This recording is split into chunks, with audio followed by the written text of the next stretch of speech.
Bienvenue à cette nouvelle édition du Bulletin des régions, une émission produite grâce à la collaboration des télévisions communautaires autonomes associées à Cogeco. Bonne émission. Alors, qu'est-ce que ça évoque pour vous, le 5-10-15? C'est un espace absolument magnifique.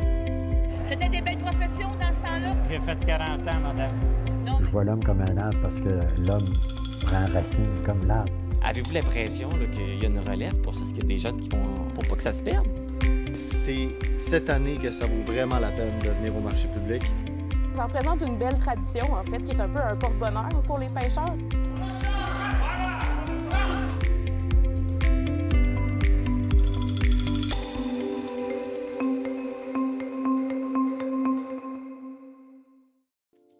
Au sommaire pour vous cette semaine.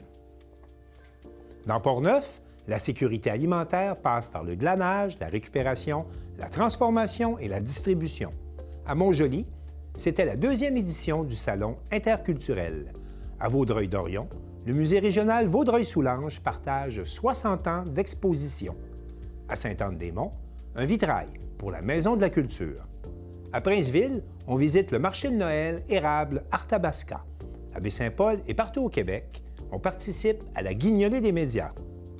À Passepébiac, c'est la parade de Noël.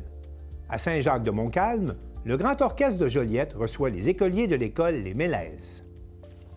Mais pour commencer cette émission, on va se rendre à Amqui, au Chaudron Gourmand, une soupe populaire, vraiment populaire, en tout cas, si on se fie aux témoignages recueillis par Marc Baudouin de la télévision de la Matapédia.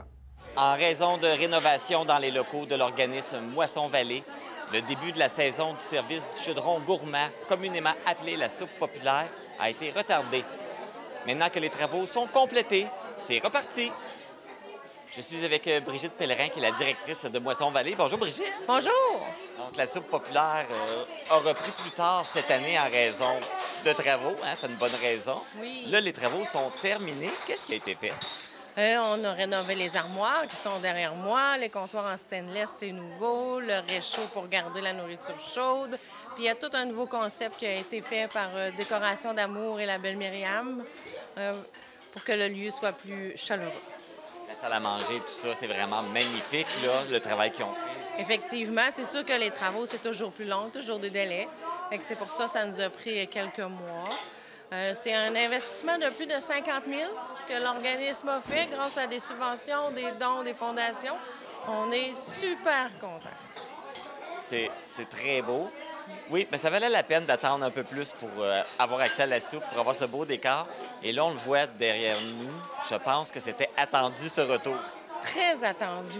Puis nous, on voulait que le lieu soit beau pour enlever l'idée de la soupe populaire dans le sous-sol d'une église.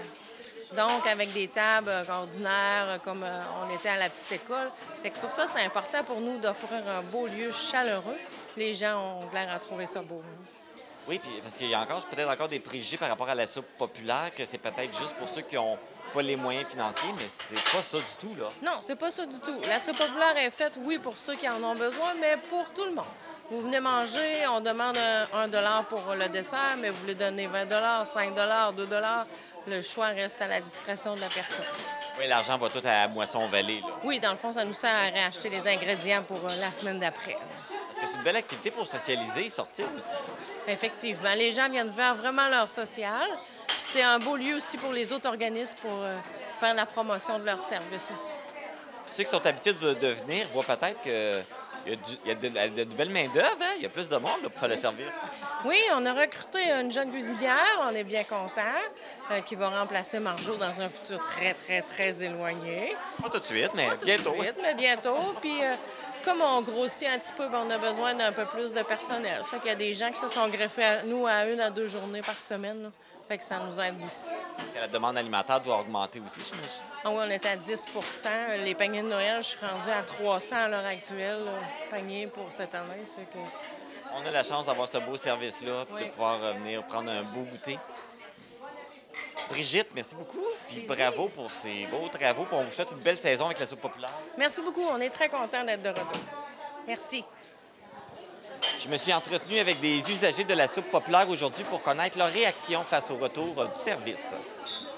Est-ce que vous êtes une habituée de la soupe populaire? Pas souvent, mais quand je viens ici, dans le coin, j'arrête. Comme là, aujourd'hui, je savais que ça ouvrait aujourd'hui. Parce que j'ai vu l'annonce dans la porte en avant. Non, c'est la première fois que je viens ici. Et comment vous avez connu l'existence du service? Bien, c'est la madame qui travaille ici.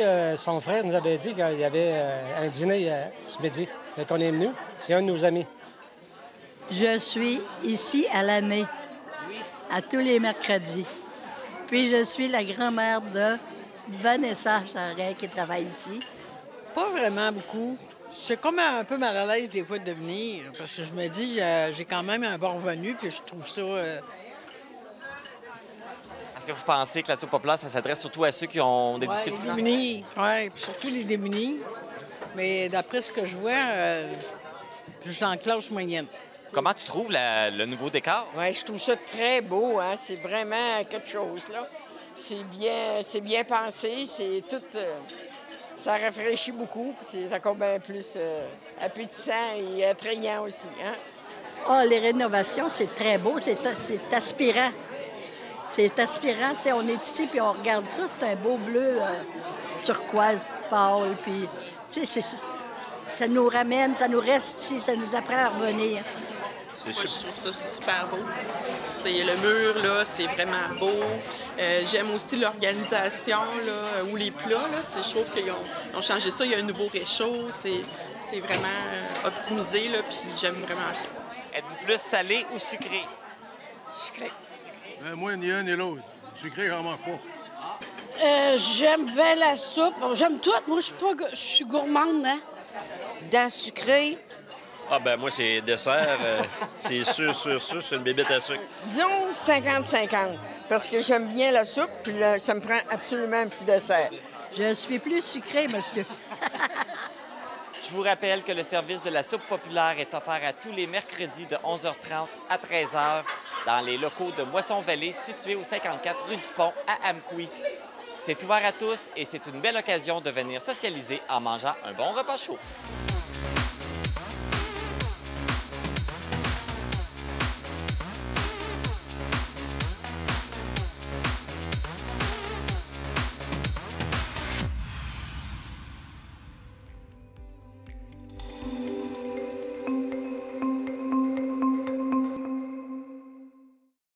Arthur Bordelot de CJSR nous explique que la sécurité alimentaire dans Portneuf, ça passe par le glanage, la récupération, la transformation et la distribution.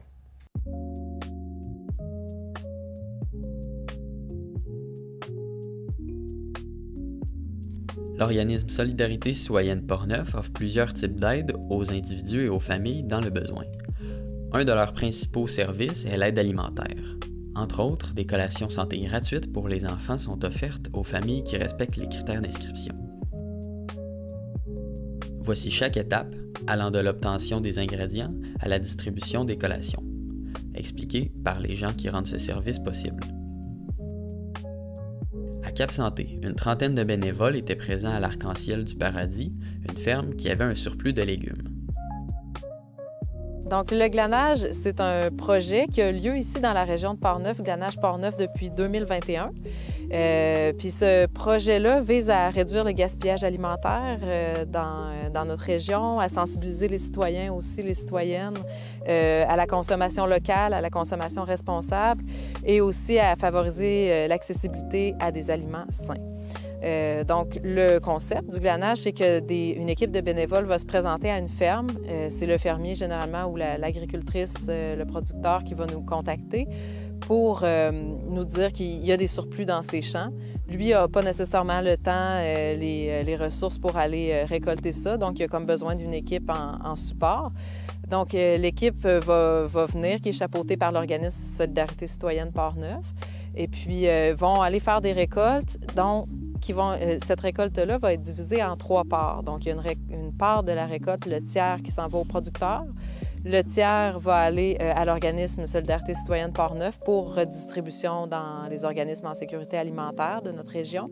Et l'autre tiers va être partagé entre les bénévoles glaneurs, glaneuses qui étaient présents pour la récolte. La récupération des denrées chez les producteurs et productrices de la région de Portneuf, ça se fait en tout temps. En fait, on a un camion. Solidarité citoyenne Portneuf est en lien avec les producteurs de la région. Il y a toujours des dons qui sont faits à l'année. Par contre, le glanage, ça, c'est vraiment plus spécifique à la période estivale puis à l'automne. Donc, cet été... il y a eu, par exemple, une ferme qui avait trop de petits haricots à un moment donné, pas la possibilité de récolter tout ça. Donc, elle a appelé à la rescousse l'équipe de glaneurs qui est venue. Par contre, la saison, c'est ça, automnale, est vraiment propice au glanage parce que là, les producteurs savent, par exemple, les marchés sont terminés, les paniers de légumes. Donc là, c'est à ce moment-là qu'il y a encore des légumes dans les champs qui n'ont pas été vendus. Puis c'est là que souvent les plus grosses corvées de glanage vont avoir lieu là, dans cette période-là de l'année.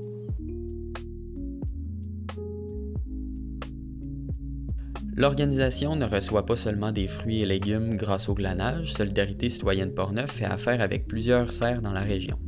Celle-ci, sur le terrain de la Fondation Mouvement Papillon, partage avec plusieurs organismes locaux depuis 2020. À la base, c'était une forêt ici. C'était zoné agricole, mais c'était une forêt. On a tout déboisé, reparti les terres, reparti les semences et tout. On a créé un mouvement justement pour redonner aux familles de la région de Portneuf pour ceux dans le besoin. Le projet a été fondé à Portneuf, on le débute ici, mais le but de la Fondation, c'est vraiment de déployer nos ailes puis d'en mettre un peu partout au Québec, dans plusieurs municipalités. Donc, c'est ça, on a parti, c'est comme notre projet test ici qu'on a fait à Portneuf, mais dans le but d'expansionner puis d'en faire un peu partout. On est le 25 octobre.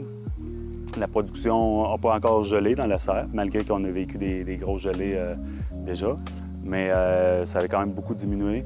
Fait que là, on donne un petit coup en groupe là, pour vider tout ça. Donc, ça se termine pas mal maintenant, fin octobre. On a une serre chauffée à Deschambault, puis une serre non chauffée ici à Portneuf. On a fait pousser des verdures qui se conservent, là, qui s'appellent des pains de sucre, des poivrons qu'on a pu transformer, des framboises. En fait, c'est l'année d'implantation des framboises, donc il n'y a pas eu énormément de récoltes, mais c'est prometteur. Ensuite de ça, on a cultivé aussi des cerises de terre. À l'extérieur, parce qu'il y a aussi une petite parcelle à côté de la serre, on a fait des oignons, des carottes et des choux et des courges. À Saint-Basile, une équipe de 4 bénévoles prépare les collations. Installée au local des fermières de Saint-Basile, elle se donne rendez-vous à tous les mois et elle prépare aussi des mets destinés au frigo communautaire.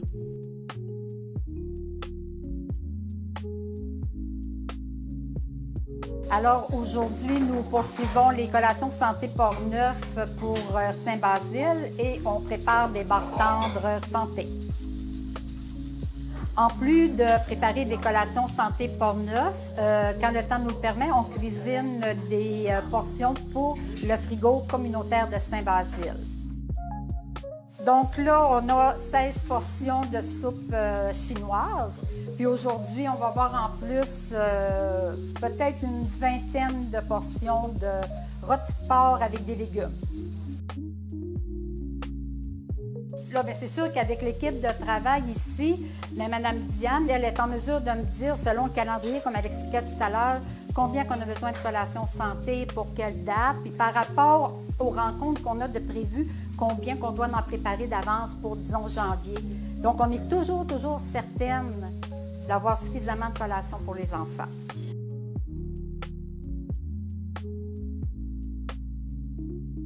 Les collations santé, lorsqu'elles sont prêtes, elles sont toutes emballées individuellement et par la suite, là, elles sont comptabilisées pour les distributions.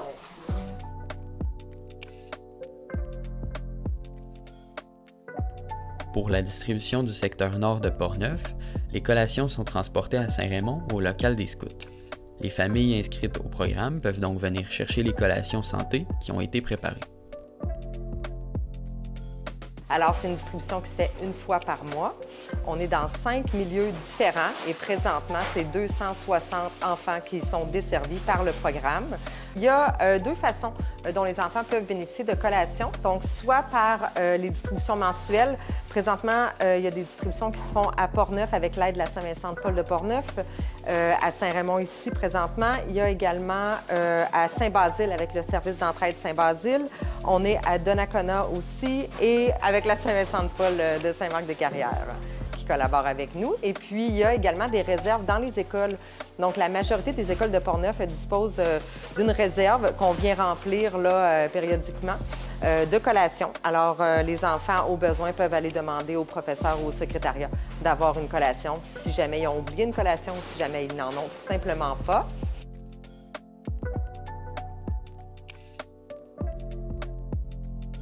Nous, on va venir soutenir les organismes. On a le SOS Accueil avec qui on collabore et la Saint-Vincent-de-Paul de Saint-Marc-des-Carrières, justement, avec notre programme de récupération en supermarché. Donc, c'est une fois par semaine, on fait de la récupération dans 3 différentes épiceries. Et puis, on va venir apporter les denrées. Donc, c'est les invendus qui seraient perdus. Donc, on vient récupérer toutes ces denrées-là qui sont apportées dans les organismes partenaires. Eux vont prendre une part. Et puis, il y a une part qui va être distribuée, ce qu'eux n'ont pas besoin ou le surplus. Nous, on le distribue soit dans le réseau de frigos solidaires. Donc, c'est environ 14 frigos qu'on a à travers le territoire de Portneuf présentement, que les citoyens et les municipalités, c'est une collaboration vraiment avec la communauté dans les différents milieux où les gens peuvent aller porter des denrées ou aller en chercher selon le besoin. Donc, c'est vraiment un projet qui inclut les communautés, les municipalités. Puis nous, 2 fois par semaine, on fait des tournées dans les frigos pour pouvoir apporter de la nourriture, soit qui a été cuisinée ou justement des invendus comme ça là, qui seraient perdus. Puis tout ce qui est viande fraîche, on ne peut pas le distribuer directement comme ça. Il doit être transformé. Donc là, ça va migrer là, vers nos équipes de bénévoles qui vont faire la transformation alimentaire ou des organismes là, dans le besoin qui nous contactent, puis on peut leur distribuer de la viande pour leurs bénéficiaires.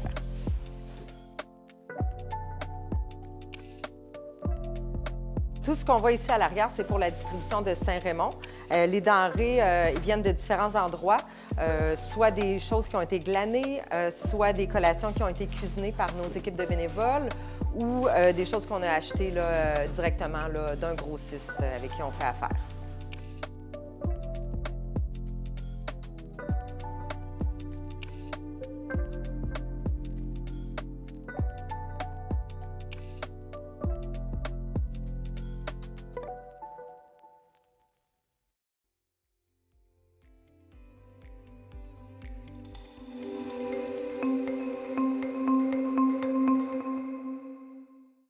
À Montjoly, on célèbre la diversité avec la 2e édition du Salon interculturel.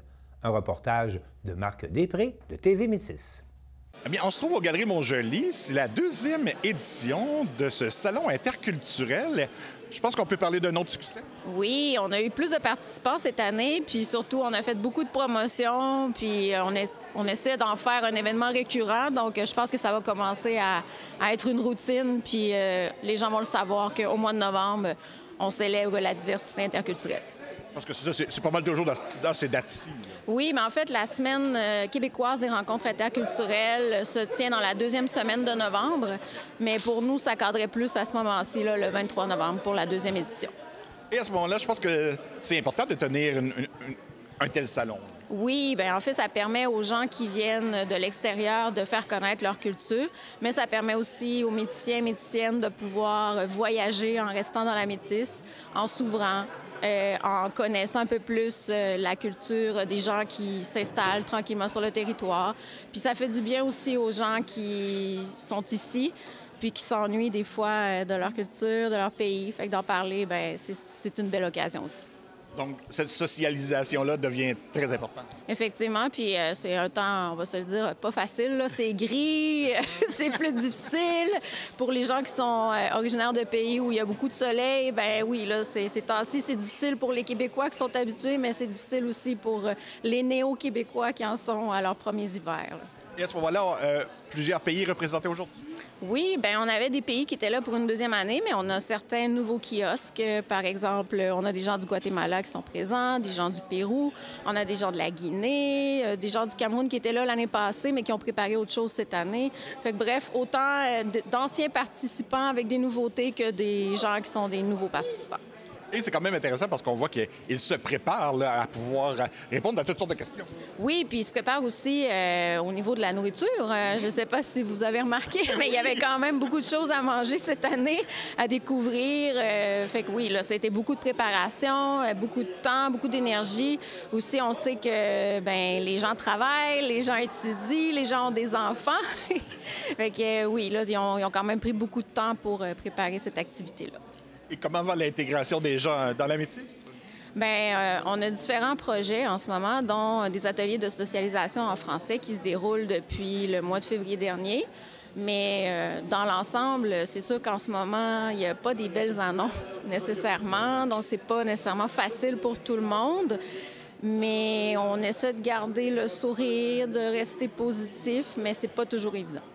Et donc, je pense qu'on a pu le remarquer, les gens allaient vers les différentes personnes qui avaient organisé des kiosques. Oui, il y avait quand même beaucoup d'intérêt. Il y a des gens qui nous ont dit qu'ils sont venus spécifiquement pour l'activité aujourd'hui, puis qui étaient vraiment contents d'être là, de s'ouvrir, de rencontrer des gens. C'est vraiment une belle opportunité. Puis les gens aussi étaient habitués d'aller à Rimouski parce qu'il y a un marché interculturel, il y a aussi un festival interculturel à Rimouski. Mais là, d'avoir ça chez nous dans la Métisse, c'est une très belle occasion. Puis on est vraiment contents d'avoir vu une bonne participation cette année.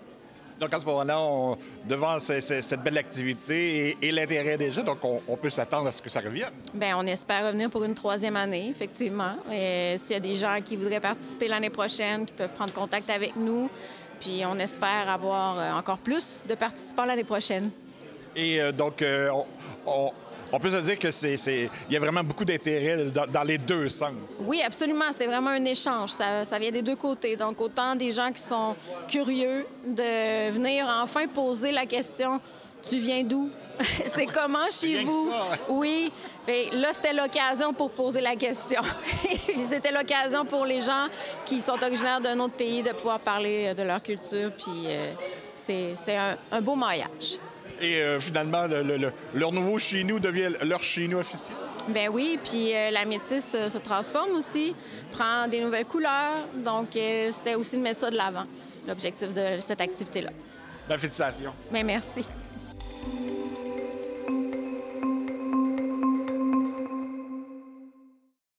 Chantal Bédard de CJSR rencontre la conservatrice Édith Préjean du Musée régional de Vaudreuil-Soulanges qui présente une exposition sur 60 ans d'exposition. Pour célébrer ses 60 années de présence muséale et culturelle, le Musée régional de Vaudreuil-Soulanges propose une exposition sur les différents thèmes développés ainsi que les objets iconiques de sa collection au fil des ans. On a 4 grandes sections qui couvrent des périodes de 15 ans qu'on a intitulées « Devenir, grandir, s'affirmer et s'ouvrir ». Ces grandes sections-là témoignent du genre d'exposition puis de thématiques qu'on faisait durant ces périodes-là. Puis ça rejoint également l'évolution de la muséologie au Québec. Parce qu'ici, au Musée régional de Vaudreuil-Soulanges, on a toujours été au diapason de ces grands changements-là parce qu'on a toujours été très impliqués à la vie muséale du Québec. Donc, c'est un peu un clin d'œil. Et puis, on a changé nos manières d'exposer. Vous allez voir qu'on a pris des risques cette année pour rendre hommage justement à toute cette évolution muséale-là. Il faut souligner également que le principal objet de notre collection, c'est le bâtiment. Le bâtiment a été classé en 1967 pour des raisons historiques et ses valeurs architecturales. Cet événement avait lieu pendant 2 grandes journées de festivités dans Vaudreuil, alors que Jean Lesage, de passage dans notre région, inaugurait en même temps que le musée 2 exemples de la modernité du Québec et symbole de la Révolution tranquille. Le campus Cité des Jeunes, première polyvalente au Québec, et le fameux pont de l'île aux Tourtes, merveille de l'ingénierie québécoise de l'époque.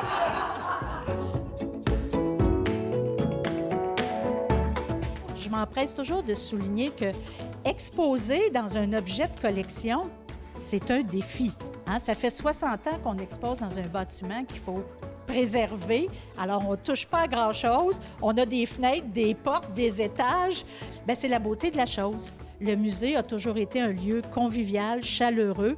Alors, on souligne ces 60 ans-là, puis on se croise les doigts pour les 60 prochaines. Alors, tout au long de l'année, on va essayer d'avoir des petits événements, comme on fait toujours autour de nos expositions, pour souligner ce 60e anniversaire-là. Bravo, bravo pour votre beau travail. Bien, merci beaucoup.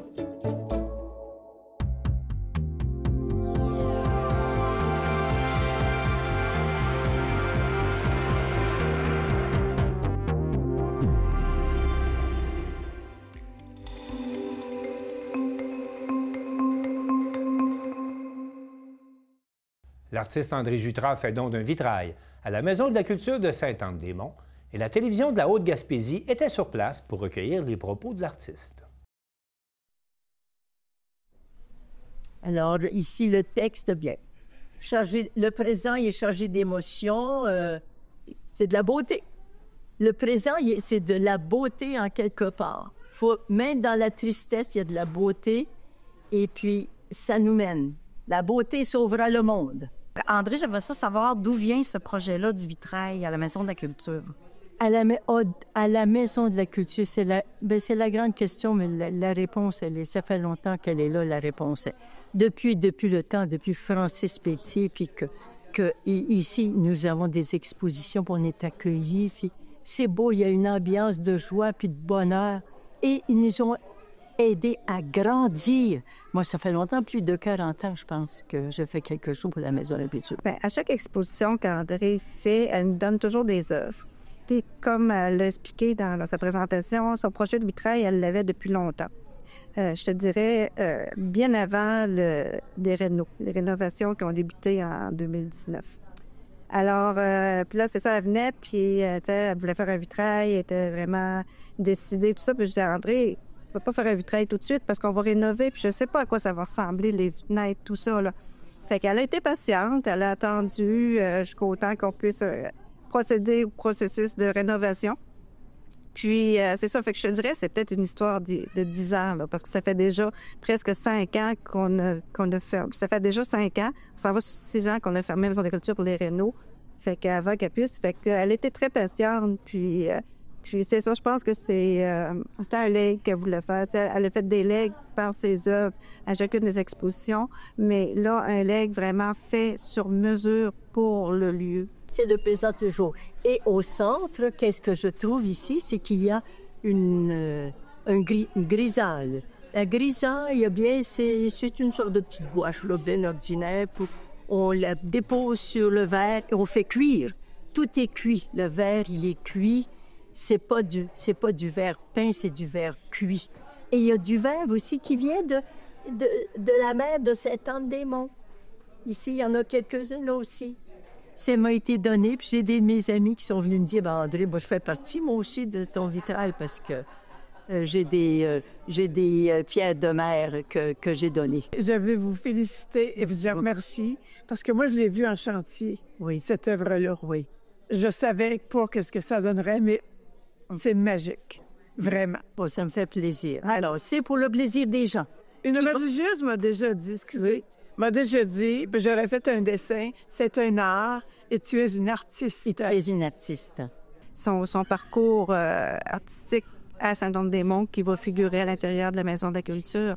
Puis c'est drôle parce que, je sais pas si elle l'a expliqué tantôt dans sa présentation, mais elle a du verre poli de mer à l'intérieur de son vitrail. Puis il y a une des religieuses qui est allée et elle dit, André, j'ai reconnu la roche que je t'ai donnée, le verre que je t'ai donné. Fait que, tu sais, c'est là une grande signification pour les citoyens, pour la communauté. Ce vitrail-là, c'est au-delà de l'œuvre d'art, de la beauté qu'on retrouve à l'intérieur de la Maison de la culture, mais cette appartenance-là et tout. Et moi, ce que j'aime beaucoup, c'est son thème, le présent. On est dans le moment présent et l'avenir est beau, puis on est choyé d'être ici. C'est des fleurs que vous avez comme... Mais c'est la vie. Il y a de la vie, il y a de la vie dedans. Oui. C'est ça que j'ai voulu. Bon, il fait de la signer aussi. Transmettre quelque chose que les gens vont pouvoir dire, penser, puis réfléchir simplement. On est fatigué, on arrive, il y a de la couleur devant nous, puis c'est assez intéressant. J'ai eu assez de difficultés à le réaliser, mais je suis très contente. Vous avez pris vos mesures aussi, hein? On avait pris nos mesures, oui. Et c'est Martin Simon Fortin qui a terminé, et c'est parfait, parfait. Mon œuvre, c'est un rêve, c'est un souhait d'il y a longtemps, puis je ne savais pas comment ça se réaliserait. Et j'ai eu l'opportunité cet été d'arriver dans mon atelier nu. Alors, j'ai sorti les verres, j'ai choisi mes couleurs et surtout le thème. J'ai pris un cahier, puis j'ai dit, ça, c'est le présent ici que je veux exprimer. Et là, c'est l'avenir, puis il n'y en a pas d'avenir. C'est de l'incertain, et puis c'est des grands espaces, puis c'est un espace de vie qui se vit à tous les jours.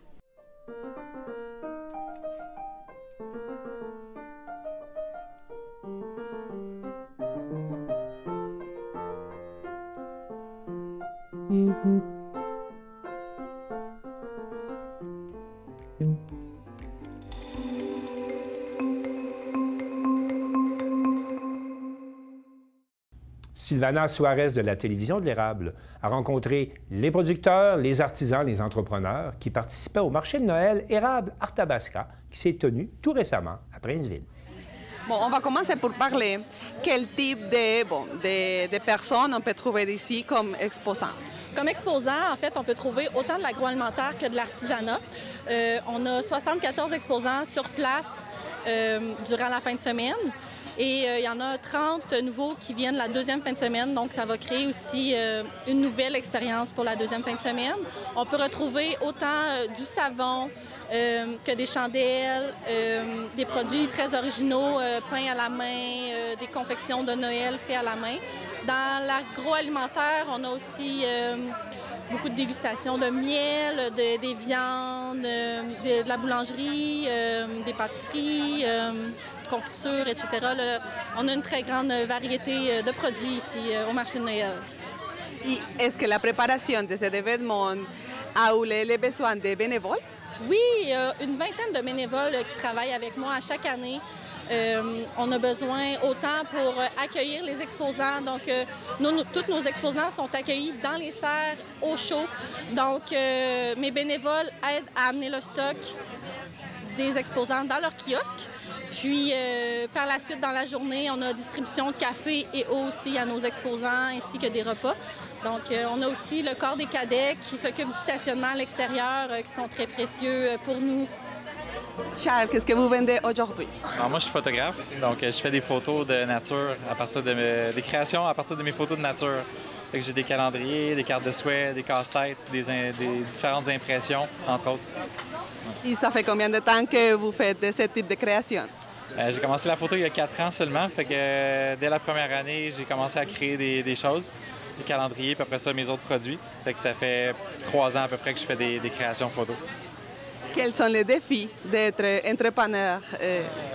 C'est stressant d'être entrepreneur parce qu'on est à notre compte, fait qu'il faut vraiment trouver une manière, un modèle d'affaires pour être capable d'en vivre. Fait que c'est tout le temps du travail. Puis je suis pas dans l'alimentaire, je suis plus dans, on va dire pas l'artisanat, mais côté plus artistique. Fait que c'est pas facile d'en vivre. Je combine ça avec la photo de portrait aussi que je fais en même temps que mes photos de nature, mes créations de photos de nature. Comment ce type d'événement aide économiquement aux entrepreneurs à montrer les créations, les différents produits? Oui, c'est vraiment une belle carte de visite pour nous autres parce que souvent, on est tout seul à travailler là-dessus. Mettons, moi, j'ai mon site web, mais sinon, à part de ça, j'ai pas la chance beaucoup de rencontrer des gens puis de me faire connaître. Fait qu'ici, le marché, il y a, comme je pense, 2000 personnes qui passent par jour. C'est vraiment une belle place pour justement rencontrer les gens. Puis moi, je viens de la région. Fait que c'est la plupart des gens de la région qui viennent ici. Fait que c'est plus facile pour moi après ça de dire « Ah, OK, le lien est tissé, en fait, entre ces gens-là puis moi. » Donc, pour moi, c'est une belle carte de visite. Donnez-moi votre coordonnée, votre information, justement, pour que les gens puissent vous contacter après les marchés en Noël aussi. Oui, moi j'ai mon site web, carlitophoto.com.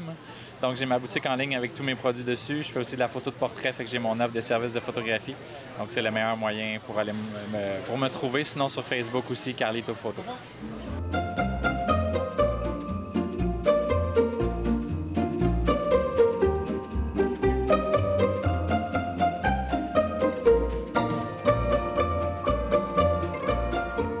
Marie-Claude, de quoi il s'agit l'activité d'aujourd'hui pour soutenir Horace et les familles aussi dans les besoins?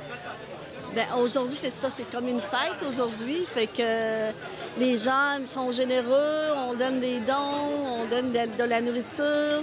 Alors, on fait du bénévole justement pour pouvoir combler les familles qui sont dans le besoin. Et de quoi il s'agit l'activité? Comment les gens peuvent soutenir l'activité du tirage d'aujourd'hui? Aujourd'hui, mais c'est ça, on passe, puis là, ils voient comme de quoi que s'ils donnent un don, mais on joue à la roulette. Alors, ça leur permet d'avoir un petit cadeau aussi en retour.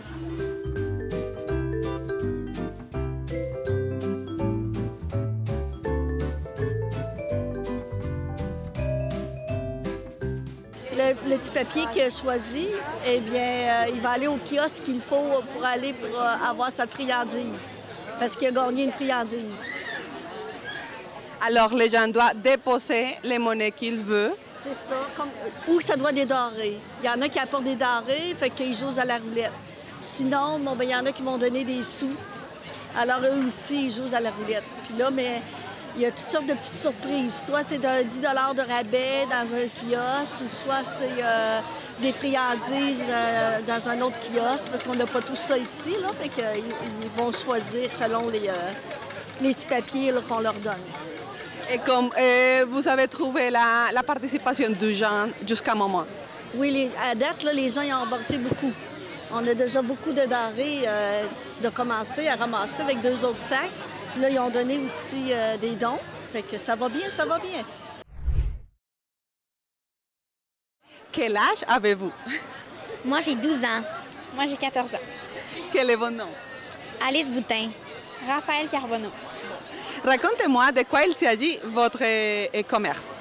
Dans le fond, moi, j'ai produit des plants d'eucalyptus depuis l'année passée. Dans le fond, ça fait 1 an là, que j'ai parti ma petite compagnie à moi. Moi, ça fait environ 3 ans que je fais des sacs magiques. Fait que je mets des grains d'orge, de l'avoine, du lin. On peut les faire chauffer, les faire refroidir. C'est bon pour les maux de ventre, mettons, les maux de dos, tout ça. Et comment a été le parcours? Est-ce que vous avez eu le soutien des personnes? Dans le fond, moi, ma mère, elle m'a beaucoup aidée parce que pour la serre, l'arrosage de mes plantes et tout. Donc, mais normalement, c'est vraiment moi qui ai fait tout seul. Mais j'ai beaucoup d'aide aussi là, de tout le monde. Là. Ma mère et ma grand-mère. On était les 3 longs coups ensemble et c'est le fun. Audrey, quel type de création vous vendez aujourd'hui? Dans le fond, c'est de la peinture sur verre et porcelaine. C'est tout peint à la main, puis au four. Donc, c'est des créations qui durent dans le temps. Combien de temps, plus ou moins, te prend faire un seul verre comme ça? Ça dépend de la création. Il y en a qui peuvent me prendre 20 minutes, il y en a qui peuvent me prendre 1 heure et demie. Donc, ça dépend vraiment de ce que je crée. Et si c'est nouveau aussi, si c'est nouveau, ça va me prendre plus de temps que si je l'ai fait déjà plusieurs fois dans l'année ou quoi que ce soit. Là. Il y a beaucoup de défis d'être entrepreneur? Oui, mais c'est surtout parce que j'ai plusieurs têtes d'entrepreneurs. Je fais de la création sur verre et porcelaine, mais j'ai aussi d'autres entreprises. Donc, oui, ça prend beaucoup de temps, mais en même temps, je pense que c'est quelque chose dans ma vie qui est important.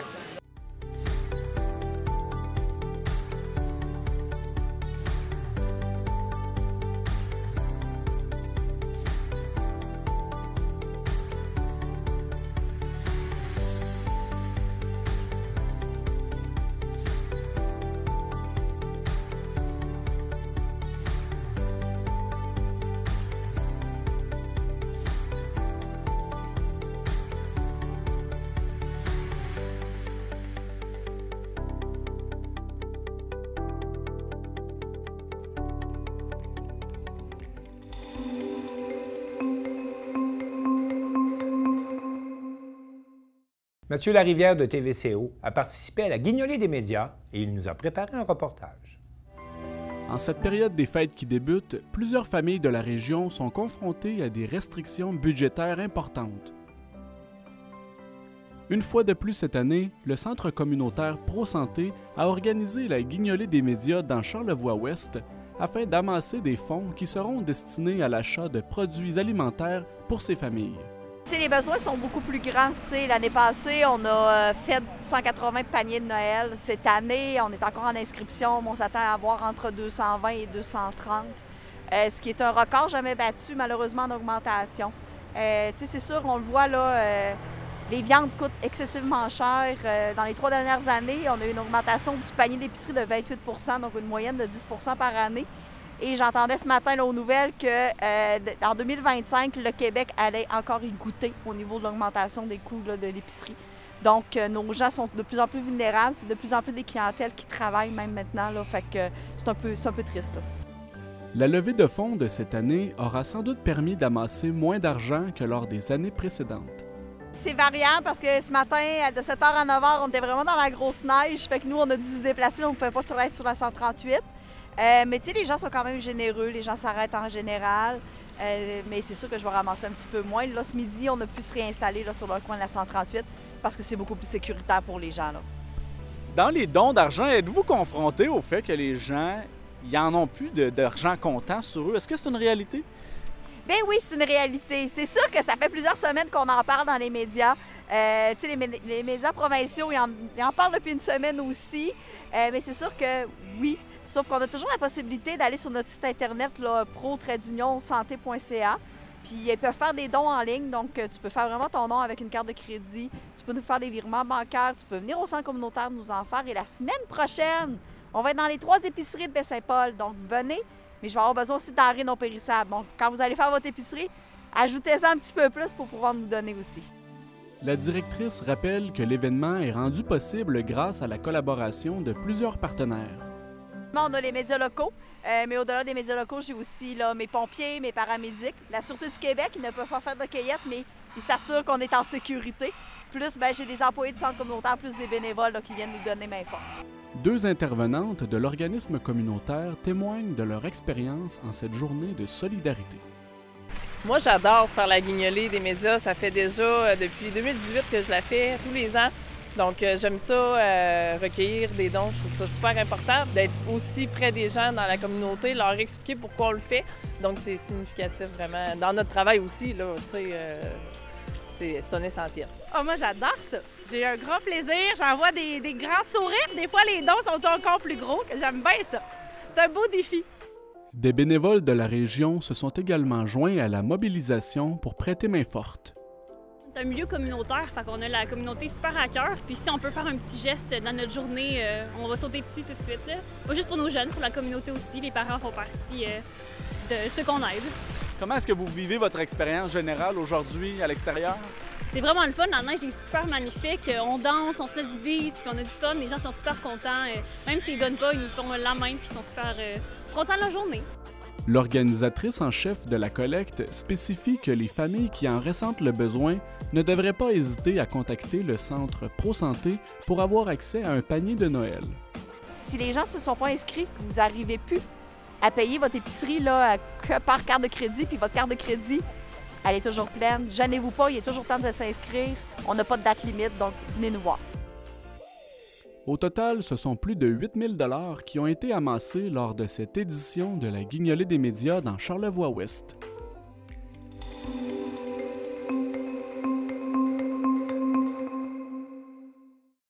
Valérie Pinault de Télévague était à la parade de Noël de Passepébiac et elle a recueilli les commentaires des enfants qui ont eu l'immense privilège de rencontrer le Père Noël.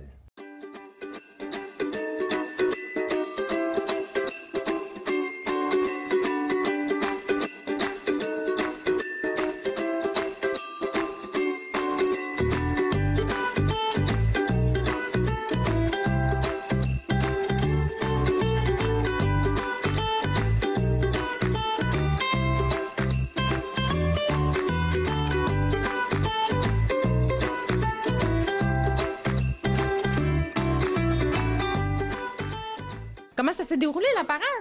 Ça s'est super bien déroulé. Je suis vraiment contente de tous les gens qui ont venu ici. Il y a encore des gens sur la scène avec le Père Noël en train de se faire donner des cadeaux puis prendre des photos. C'est super. Je remercie vraiment la population de venir à mes événements parce qu'à chaque événement qu'on fait, le comité jeunesse, il y a vraiment beaucoup de gens. C'est le fun. As-tu une petite idée? Il y a eu combien de voitures allégoriques? Je sais pas, peut-être une trentaine, mais j'ai pas calculé vraiment, mais je sais qu'on était une longue file à s'en venir ici au centre culturel, là, ouais. Puis en plus, là, la parade était syntonisée en radio. Oui, on a acheté un émetteur radio pour que la parade soit diffusée simultanément dans les voitures, puis que les gens avoisinants pouvaient la syntoniser, là, puis ils pouvaient m'entendre un peu parler, puis on mettait vraiment notre playlist qu'on voulait sur cette radio-là. Puis ils pouvaient voir où est-ce qu'on était rendu durant la parade. Fait que c'est le fun, là, pour que les gens viennent ici après au centre culturel. Le Père Noël a donné des belles surprises en plus, hein? Oui, le magasin Art de Passepébiac nous avait commandité plein de cadeaux pour les enfants. Fait que je les remercie aussi parce que c'est les gens qui vont magasiner chez Art, ils donnent une contribution volontaire. Fait qu'avec cet argent-là, que le magasin Art donne des cadeaux.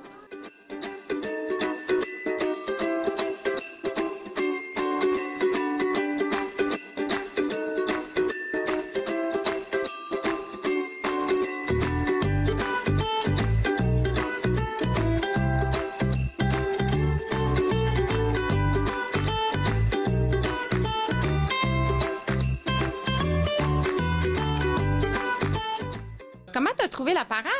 Full bien. Oui? Ouais. Est-ce que le Père Noël t'a donné une surprise? Ouais. Qu'est-ce que t'as eu? C'est genre un petit robot. Puis, il y a des ventouses. Puis, il y a plein de trucs pour se distraire dessus. Qu'est-ce que t'as demandé à Noël cette année, au Père Noël? J'ai demandé un petit peu du maquillage. Ouais. Toi, est-ce que t'étais dans une voiture allégorique pendant la parade? Non.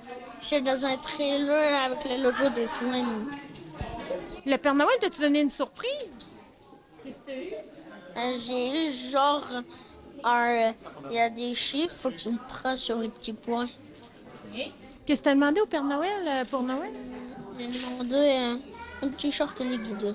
Pendant la parade, est-ce que t'étais dans une voiture allégorique? Oui. C'était quoi? Genre, c'était le truc de Passepébiac, là. Puis il y avait le Grinch. Le Grinch? Oui. Le Père Noël t'a-tu donné une surprise? Oui. Qu'est-ce que t'as eu? J'ai eu ça. Les jambes s'étirent. Ouais. Qu'est-ce que t'as demandé à Noël? Un drone. T'étais-tu dans une voiture allégorique pendant la parade? Le char du comité jeunesse. Toi, t'aimes ça, je pense, faire du bénévolat pour le comité jeunesse. Je chronomètre les tournois. T'es dans un trailer. T'as-tu eu froid? Un petit peu. Le Père Noël t'a-tu donné une surprise? Oui. Qu'est-ce que t'as eu? Ça. Une virage. Ouais. Qu'est-ce que t'as demandé pour Noël? Des postcards. Des postcards. C'est quoi ça, des postcards? C'est des crayons de peinture. Comment t'as trouvé la parade? J'aimais ça, la parade. Oui, t'as aimé ça? Qu'est-ce que le Père Noël t'a donné? Un robot. Montre-moi donc ton robot. Montre-le. Il est beau. Qu'est-ce que t'as demandé pour Noël, toi, Père Noël? J'ai rien dit. Pas encore? T'as pas encore fait ta liste? Non.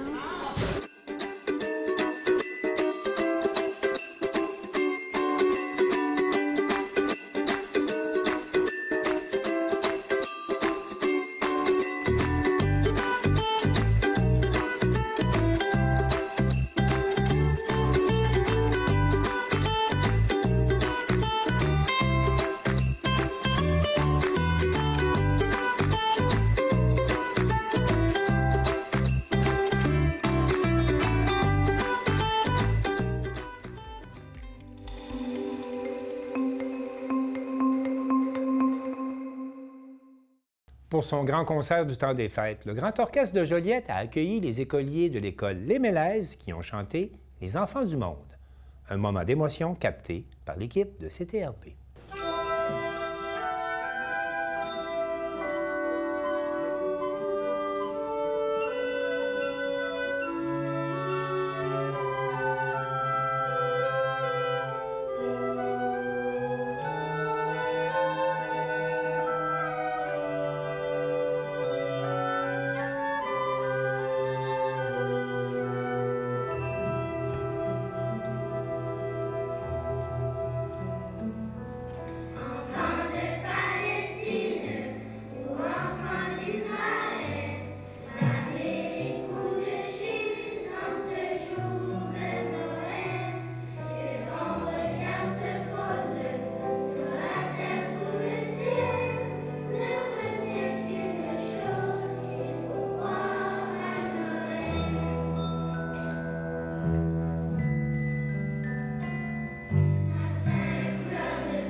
C'est tout pour le Bulletin des régions cette semaine. J'espère que ça vous a plu. Je remercie toutes les stations de télévision participantes et je vous dis à bientôt.